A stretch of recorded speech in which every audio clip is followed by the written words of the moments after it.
Welcome to Laksha Computer Training Institute Bongaigaon, মই Gyandeep sir. আজি আমি ফটোশ্বপৰ মাধ্যমে এটা খুব ধুনীয়া ডিজাইন বনাব গৈ আছো।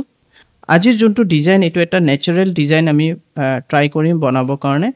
আৰু এটো ডিজাইনত আমি লেয়াৰ্স ইউজ কৰিম, টেক্সট বক্স ইউজ কৰিম মানে টেক্সট ইউজ কৰিম আৰু আমি মাৰ্কস ইউজ কৰিম। তেতিয়া হলে আমাৰ এই 3-4টা কম্বিনেশনৰ মাধ্যমে আমি আমাৰ ডিজাইনটো বনাব পাৰিম। তো তোমালোকৰ যদি ফটোশ্বপ এডভান্স ভার্সন নাই মানে অলপ আপগ্রেড ভার্সন লাগিব যেনেকে ফটোশ্বপ 6 ঠিক আছে এইবিলাক ভার্সন হলে আমি এই ধৰণৰ ডিজাইন খুব ধুনিয়াকে আৰু ইজিলি বনাব পাৰো তো বলা ডাইৰেক্টলি আমি ফটোশ্বপ ওপেন কৰি লও আৰু তাত মই তোমালোকক এই ডিজাইনটো কেনেকে বনাব লাগে কমপ্লিট প্ৰসেসটো মই তোমালোকক দেখাও তো বলা ফাৰ্স্ট আমি কি কৰিম আমি ফটোশ্বপ ওপেন কৰি লৈছো মই যোনবিলাক স্টেপস তোমালোকক কম হি স্টেপস বিলাক তোমালোকে ফলো কৰিবা তো বলা আৰম্ভ কৰো ফাৰ্স্ট আমি এটা ন্যাচাৰাল পিকচাৰস লম পিকচাৰ এটা লাগিব তো ওপেন কৰি ল ওপেন কৰাৰ পিছত মই সিলেক্টেড পিকচাৰস অলৰেডি ডাউনলোড কৰি লৈছো তোমালোকে ইন্টাৰনেটৰ পৰা ডাউনলোড কৰি লবা তো ইয়াত মানিলোৱা মই পিকচাৰ এটা ডাউনলোড কৰিছো যেনেকে এটা ব্ৰাঞ্চ ন্যাচাৰাল ব্ৰাঞ্চেছ এটা পিকচাৰ ডাউনলোড কৰিছো আৰু ইয়াত মই কি কৰিম ইয়াৰ ডুপ্লিকেট কন্ট্ৰোল জে প্ৰেছ কৰি ইয়াৰ ডুপ্লিকেট বনাই দিলো আৰু মই ইয়াত টেক্সট লিখিম ইয়াত মই টেক্সট সিলেক্ট কৰিলো সিলেক্ট কৰাৰ পিছত এতিয়া আমাৰ ইয়াত হোৱাইট কালাৰ আছে এটো হোৱাইট কালাৰে থাকিব ইয়াত ক্লিক কৰি ইয়াত লিখি দিয়া বাৰ্ড লিখাৰ পিছত এটুক তুমি কি কৰিবা এডিটত যোৱাৰ পিছত ইয়াত ফ্ৰী ট্ৰান্সফৰ্ম আছে ইয়াৰ পৰা তুমি ফ্ৰী ট্ৰান্সফৰ্মৰ মাধ্যমে এটো ডাঙৰ কৰি লবা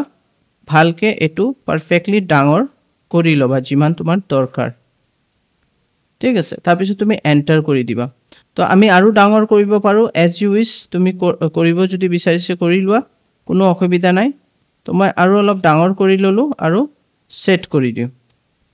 তো এটো আমাৰ সেট হৈ গল এতিয়া আমি এটো ভিজিবল অফ কৰি দিম আৰু ইয়াৰ ওপৰত এতিয়া কাম হ'ব এটো সিলেক্ট কৰাৰ পিছত তোমালোকে ইয়াত ফিল্টাৰত যাবা ফিল্টাৰত তোমালোকে চাব পাৰা ব্লাৰ আছে আৰু তোমালোকে গৌসিয়ান ব্লাৰত যাবা আৰু ইয়াৰ পৰা তোমালোকে এটো 16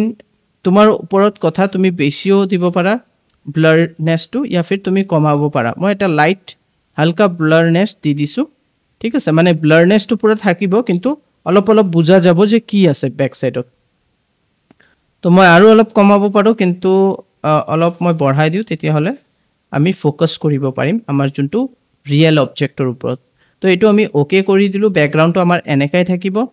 এতিয়া নেক্সট আমাৰ এটো হোৱাৰ পিছত নেক্সট আমি কি কৰিম ইমেজত যাম ইমেজত যোৱাৰ পিছত ইয়াত তুমি চাব পাৰা এডজাস্টমেন্ট আৰু ইয়াত কালাৰ লুকআপত যাবা ইয়াৰ পৰা তুমি সিলেক্ট কৰি লবা মানে লোড কৰিবা 3 স্ট্ৰিপ লুক এটো সিলেক্ট কৰি কিনে ওকে প্ৰেছ কৰি দিবা এটো হোৱাৰ পিছত ইমান আমাৰ যেতিয়া হৈ যাব তাৰ পিছত আমি কি কৰিম যোনটো আমাৰ বাৰ্ড টেক্সট আছে হেতুক এক্টিভ কৰি দিম মানে এটো ভিজিবল কৰি দিম ভিজিবল কৰাৰ পিছত আমি কি কৰিম ইয়াত এডজাস্ট কৰিব লাগিব কি এডজাস্ট কৰিব লাগিব ইয়াত আমি সৰি এটো এক্টিভ কৰাৰ পিছত আমি ইয়াত কি লাগিব ইয়াৰ ওপৰত এটা পিকচাৰ দিব লাগিব তো আমি अगेन ফিল্টাৰত যাম ওপেনত যাম সৰি ফাইলত যাম ওপেনত যোৱাৰ পিছত ইয়াৰ পৰা তুমি বেলেগ এটা পিকচাৰ লৈ লোৱা যেনেকৈ মই বাৰ্ডৰ পিকচাৰ এটা লম সিলেক্টেড বাৰ্ডৰ পিকচাৰ মই অলৰেডি এটা লৈ লৈছো আৰু ইয়াত তুমি চাব পাৰা ব্যাকগ্ৰাউণ্ড লক হৈ আছে ইয়াত ডাবল ক্লিক কৰি দিবা ডাবল ক্লিক কৰাৰ পিছত ওকে কৰিলে এতিয়া তুমি এই ব্যাকগ্ৰাউণ্ড এটো সোৱা ব্যাকগ্ৰাউণ্ডটো গুচি গল লেয়াৰ 0 আহিলে এতিয়া তুমি এই পিকচাৰটো আৰামসে মুভ কৰি লৈ যাব পাৰা তো আমি মুভ কৰি ইয়াত লৈ আনিলো আৰু ইয়াত তুমি চাব পাৰা এটো আহিছে বাৰ্ডৰ তলত তো আমি এটো মুভ কৰি লেয়াৰটো ওপৰত লৈ যাম ইয়াৰ ওপৰত লৈ আনিব লাগিব আৰু এনেকে তুমি এটো সেট কৰিব লাগিব সো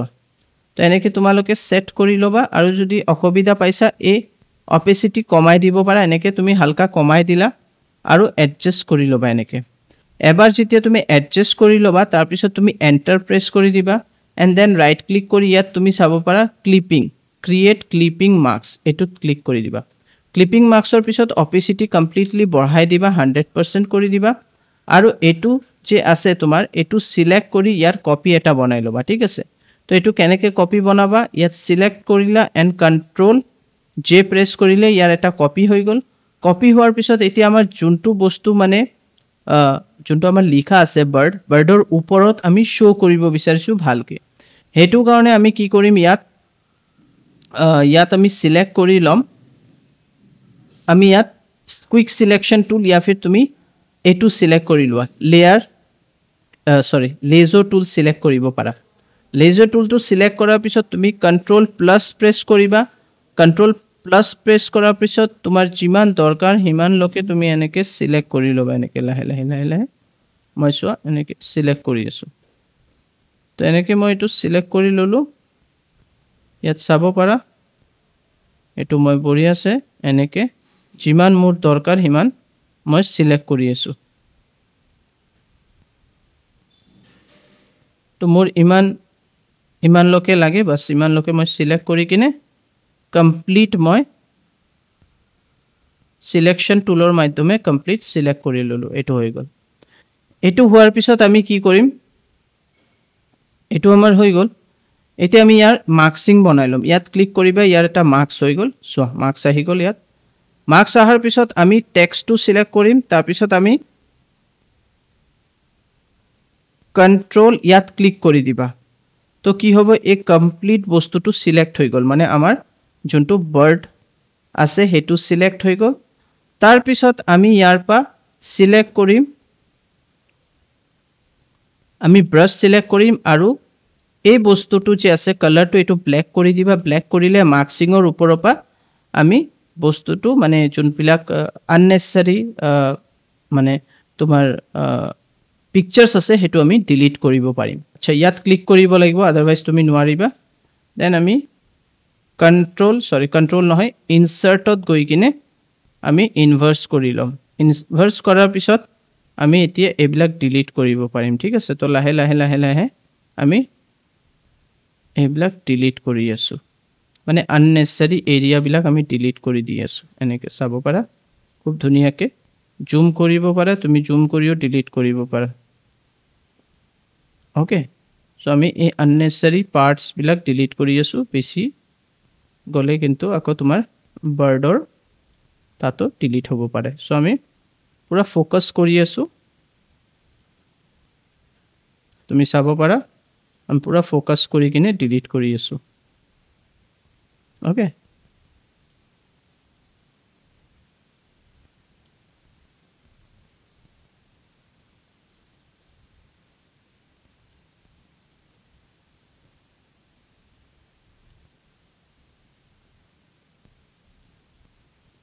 ওকে তো পাৰফেক্টলি আমি কৰি লৈছো এতিয়া আমি কন্ট্ৰোল মাইনাস কৰি হৰু কন্ট্ৰোল ডি প্ৰেছ কৰি দিও আৰু এটো আমাৰ হৈ গল ওকে এতিয়া আমি এই সিলেকশনটো গুছাই দিম কন্ট্ৰোল ডি প্ৰেছ কৰিবা তোমাৰ সিলেকশন গুছি গল এতিয়া তুমি বাৰ্ড যোনটো লেয়াৰ আছে এটো সিলেক্ট কৰিবা আৰু তলত ইয়াত এফএক্স বুলি লিখা আছে ইয়াত ক্লিক কৰিবা ইয়াত তুমি চাববা ব্লেন্ডিং অপচন ইয়াত যাবা আৰু ইয়াৰ পিছত তুমি সিলেক্ট কৰিবা স্ট্ৰোক সিলেক্ট কৰাৰ পিছত ইয়াত সিলেক্ট কৰি লবা এটো কমপ্লিটলি মানে এটো হাইলাইট হ'ব লাগিব তাৰ পিছত ইয়াৰ পা তুমি এটো কালাৰ হোৱাইট কৰি লবা ইয়াত হোৱাইট দি দিলা